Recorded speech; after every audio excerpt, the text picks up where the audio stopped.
I use olive oil as opposed to wood shiners because they are manufactured also and I don't trust them. If I trust olive oil to eat it and it's okay, then yeah, I trust it to cure my wooden boards. Today, I'm gonna be teaching you how to make a pumpkin cake. Welcome back to the channel. My name is Rita and I'm the cooking nurse, and today I'm going to be showing you how you can transform this from just a pumpkin into so many different things. I'm also going to show you how to make pancakes, even a cake loaf. Yeah, a cake loaf with a pumpkin. So stay tuned, and meanwhile, subscribe. Make sure you are part of the family to not miss out on any of the videos that we're going to be putting out. So this is how you store your pumpkin. First of all, you have cut the pumpkin into half. The main issue is once it gets exposed to plain air, it's going to start molding much faster. So you don't want that. So usually what we do is we are going to go on with a cling film, very thin, that it just attaches. Even the liquid that the pumpkins produce when they are cut gets to attach on the paper, and just like this, the pumpkin stays fresh for long. I cut this like 3-4 days ago and it's still fresh. So what I will do is I'll remove the edges, of course, because the sap that came out of the pumpkin kind of made a crust here, and it's been in there for like 4 days. It would go for more, but now today we are going to be using it. So I'm just going to use a small portion. I love pumpkin chapatis. So when I make cake today, I also want to keep some for my chapatis.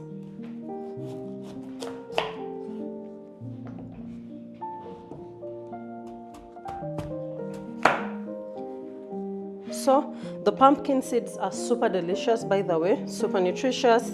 If you know how to preserve them, like get them dry and then roast them, please go on ahead. You can also replant them, but in this recipe we will not be using them, so that's why I'm going to go on ahead and scoop them out. Yeah, and then we are going to go on ahead and peel the pumpkin.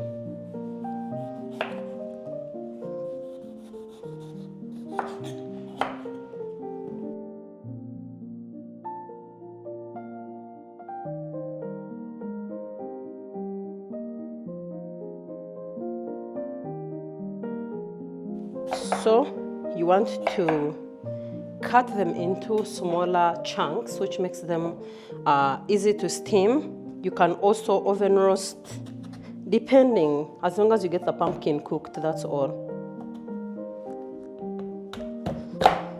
I know my friends who will be saying, I don't have this steamer, I don't have the oven, I don't have the air fryer. Just put in water and boil, as long as the pumpkin gets cooked. At the end of the day, that is all that will matter.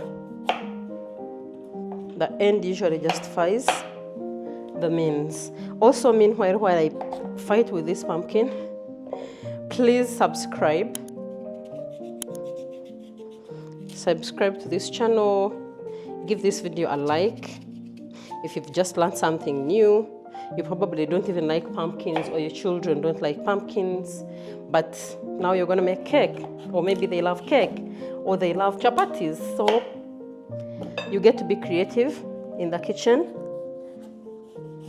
as a home cook, leaving even your guests wondering, which one did she use? How did she do that? Or how did he do it? You also have audacity to stand and say, chef's secret. Anyways, our pumpkin is all peeled, and this is what we have. So we are going to clear up, and then when I come back, I'll show you how we are going to be steaming this. So I'll go wash this and come back.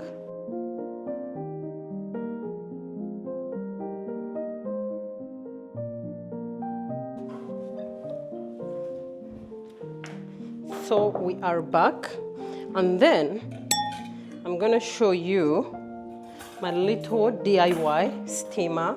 So in this pan, I have water, yeah?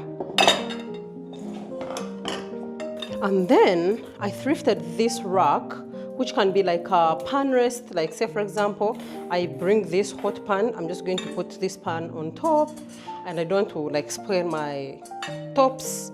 Or I can just put it inside. It's like a roast rack, it has handles, so I just insert it in, and it's going to like keep the water at the bottom and my pumpkins not soaked. So what I'm going to do now is carry these pumpkins and put them in on top of the rack while the water is at the bottom.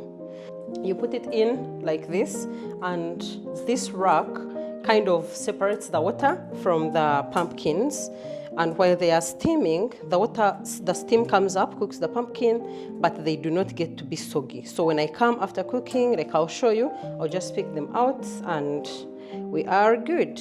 So that's it, DIY steamer. And then I'm just going to cover this and go on the fire.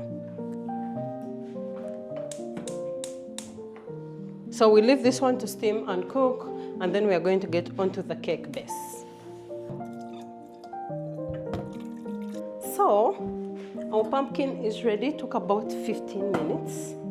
So I'd let it to cool. I'm going to pick a few pieces and mash them in here and let them cool completely. By the time I am done,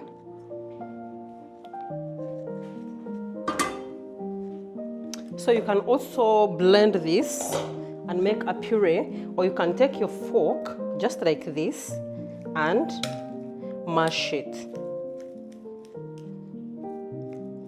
Yes, we are going to measure it just in case you're about to ask, so how do we estimate how much we need? We will measure it, don't worry. We need about 1.5 cups for 1 cup.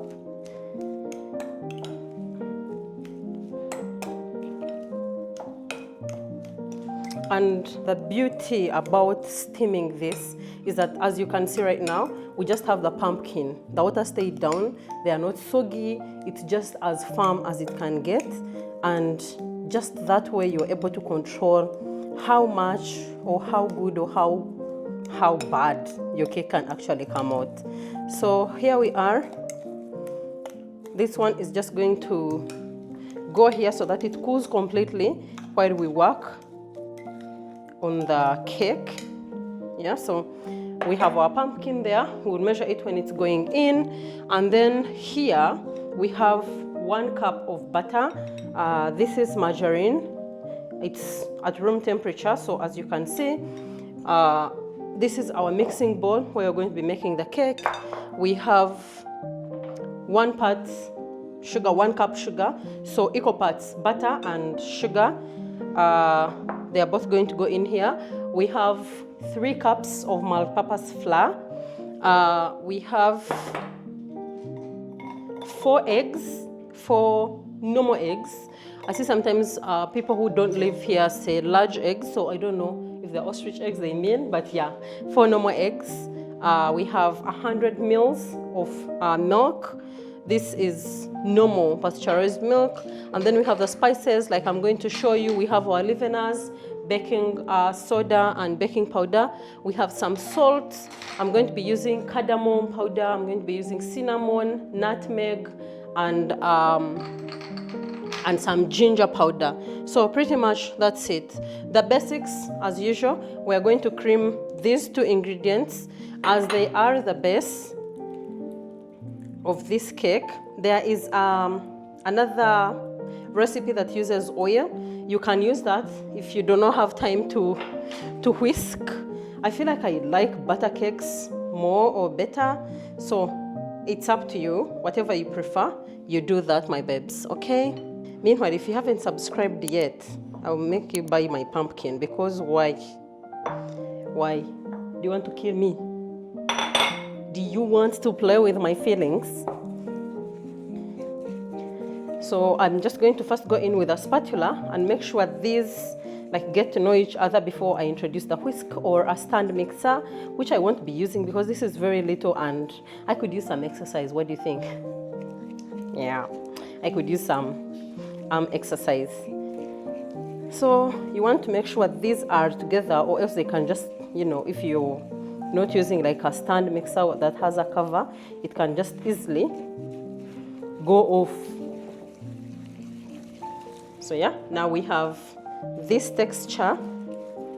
So we will go in with our whisk or a stand mixer or whatever you choose. Some people even use obulao, like cooking sticks. This is a workout, by the way, but it's little. So all you need to do is bend your arm a little bit at an angle like this, and then just whisk, gently whisk. We are going to whisk this until it turns fluffy and white.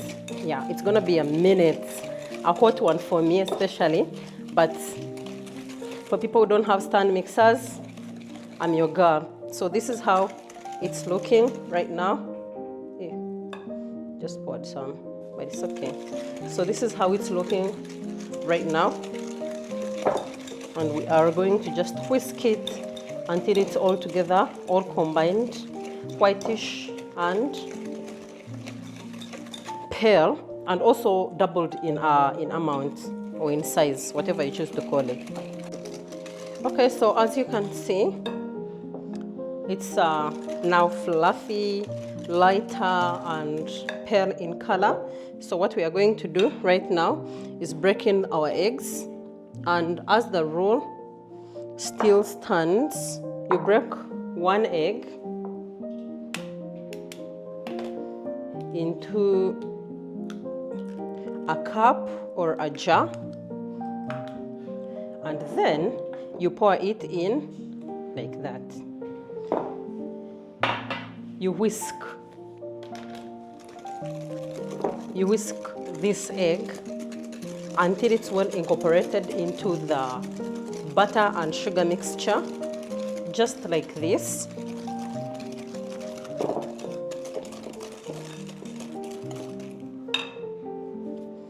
Also remember to clean the sides of your mixing bowl so that nothing stays unmixed, because when you come back to pour the butter into the baking tray, chances are very high you will want to scrape everything out, and if there are pieces that were not whisked properly, they will go in and give you an uneven texture. So the first egg is well incorporated. We go on with the rest of the eggs. The reason we break them separately is so that we don't find a dead egg or a spoiled egg and pour it directly into our mixture, because the energy that has gone here is quite a lot to just waste with one egg. Also, the ingredients are not so cheap, so you want to make sure everything is just all right.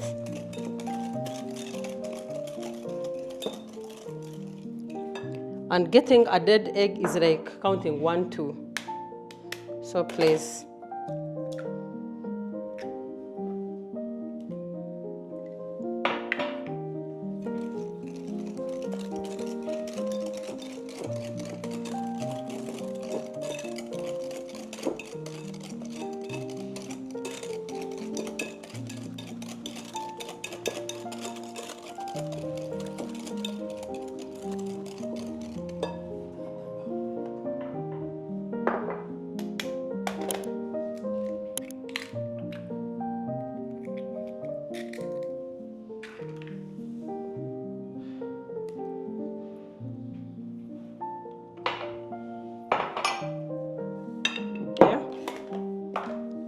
So this is how it's looking right now, and we're just going to whisk in our last egg, which is going to give us a slightly loose butter, loose than it was in the beginning, and that's it. Eggs provide an emulsification effect which helps bring together everything that is in this cake.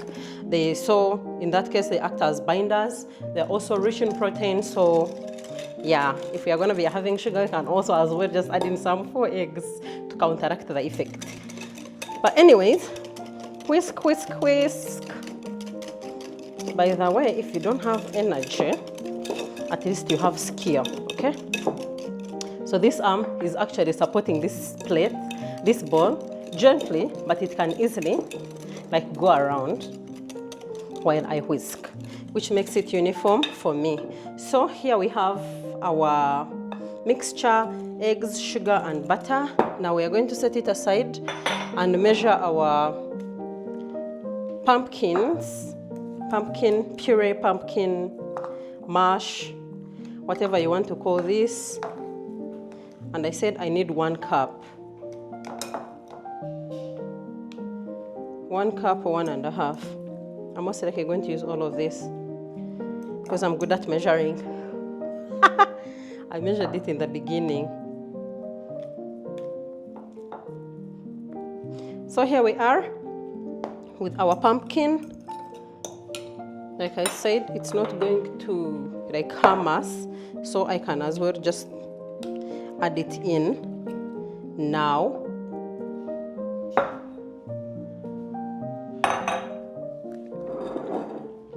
Pumpkin goes in.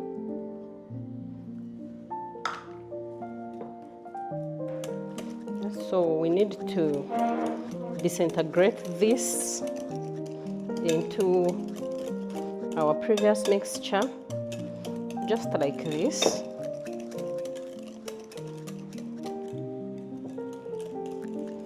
Simple, right? Ha! Smells so good. The pumpkin was nice. That's why I was like, let me make cake out of it. So we have this one here, and now it's time to incorporate in the wet ingredients, rather the dry ingredients. But first, we're going to first dissolve our leavening agent into the milk. We will use about 2 teaspoons. There we are.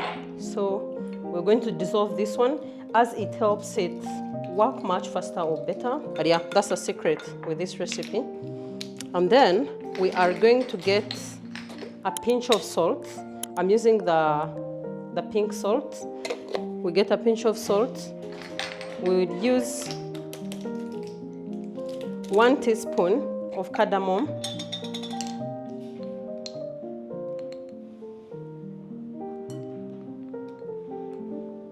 One teaspoon. This is half the one I'm using to measure.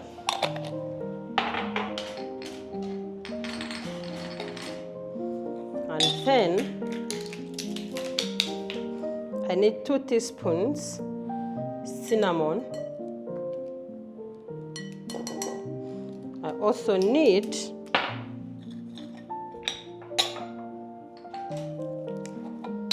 half a teaspoon of ginger, whatever you call it. And then I will grate in a nutmeg.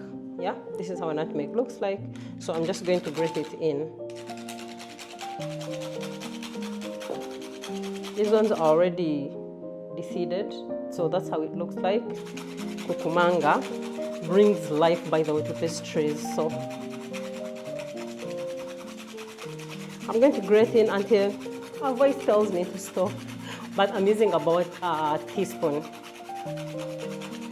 And the reason I use like the grating my own nutmeg is because the flavor is like brand new as opposed to powder. But if you have powder, still okay, use a teaspoon. Don't worry about it. I would also give you an advice on people who buy spices for home use. Please try to buy whole spices, and then you can work with them as time goes on, as opposed to buying in bulk, but you buy powder. So now the whisk gets a rest, and we will be adding in about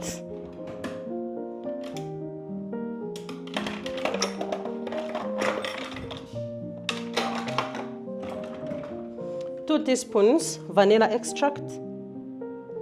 Vanilla nullifies the smell of eggs. So 2 of those. Mix. And then we are going to go in with our dry ingredients, which is the powder, the spices, and the flour. Oh my God, it smells so good.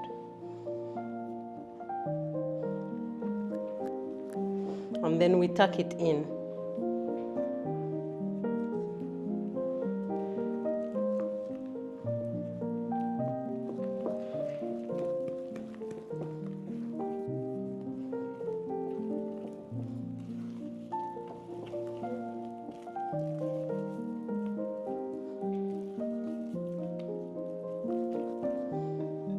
Now here we are going to alternate and go in with our liquid, the liquid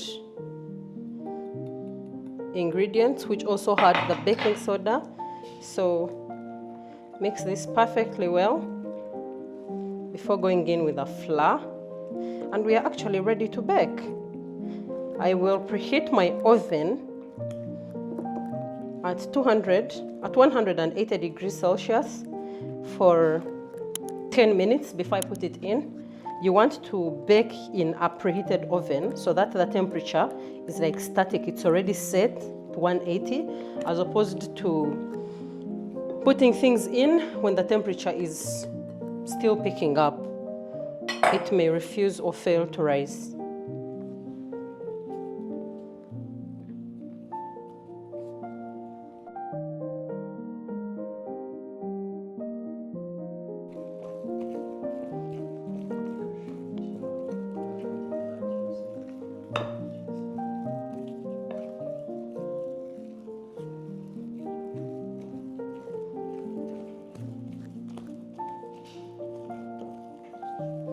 It actually smells so good. Me and my viewers. Some more nutmeg, because nutmeg has never killed anyone, please.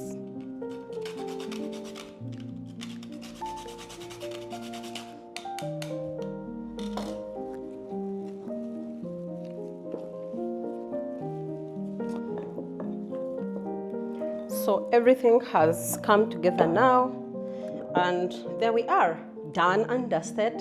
Let's preheat the oven, line the pan, and get baking.